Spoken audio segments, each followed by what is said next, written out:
So I am not an artisan. I'm a halfway decent photographer, but that's about it. This is a picture of a shadow box I built for my dad. It took me 3 months, and that is not the picture that's crooked. That thing is listing like the Titanic. I do not have the gift of crap. I'll stick to anthropology. I do remember the first time I felt art. I felt it move me and evolve me and take me to a place outside of myself. It was 1997 or 87, as evident by my hair's representation of the cultural transition between mullets and bowl cuts. And a giant statue of Ramses the Great had just arrived in Memphis, along with the largest collection of artifacts to ever leave Egypt.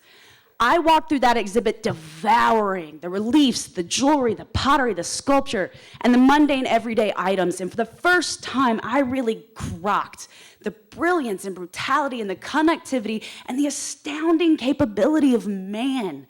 And I've never lost that sense of wonder at the magnificence of making. I can't sculpt and I can't build, but I know culture. 500,000 years ago, before we were even wholly human, when we evolved our bigger brains and we started thinking beyond the 3 F's, feeding, fighting, and copulating, one of the first things we did was create. We carved, we painted, we made tools and pottery beyond simple utility.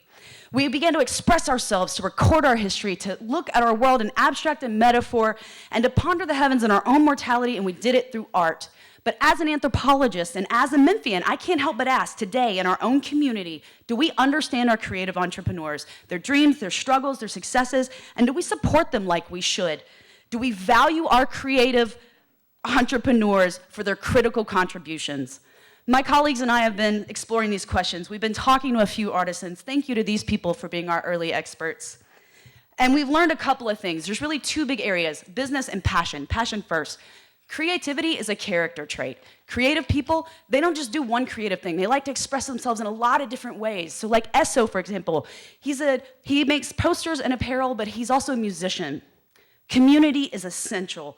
Artisans thrive when they're surrounded by a community of other artisans. They create networks of support for one another. They teach and inspire and create.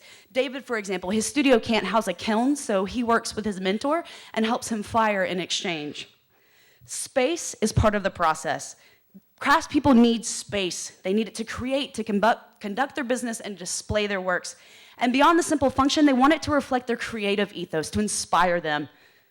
Resources, this is the business side. Artisans need resources. They need space, they need supplies, they need equipment, they need funding. But traditional lenders often see them as risky, and taking on debt is scary. Lauren, for example, needed to expand, so she did an Indiegogo campaign to avoid a traditional loan. Creative entrepreneurs are super creative, not so great at being entrepreneurs. They have likely not taken very many business classes despite their passion and their talent. So they, frankly, would rather outsource most of their stuff anyways. That takes away from that craft. The story tells the stuff.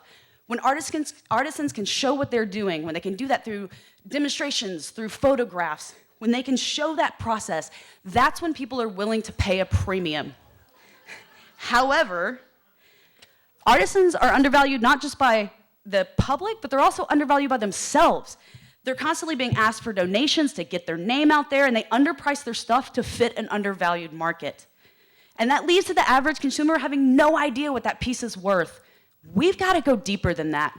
We have to figure out what our entrepreneurs are worth to us, what they want from us, and what they need from us. We got to get down in the mud because that translates directly to resources. When we can say what people want, when we can say what they need, when we can say that they are valuable to our community economically and culturally, we get these things in exchange. People want to invest in us.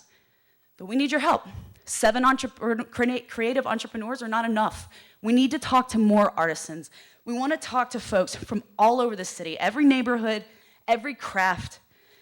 We need to know where you are and what you're doing and how we can help.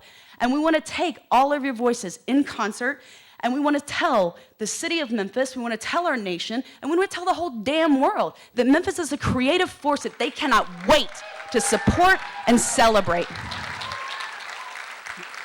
So when you leave here for intermission for beer, yes, beer. When you leave here for beer, We'll have some folks out there handing out cards with information and with a place to sign up if you would like to join us in making a movement, or hand that off to someone else if you're not a creative entrepreneur. And thank you very much for your time, and create on.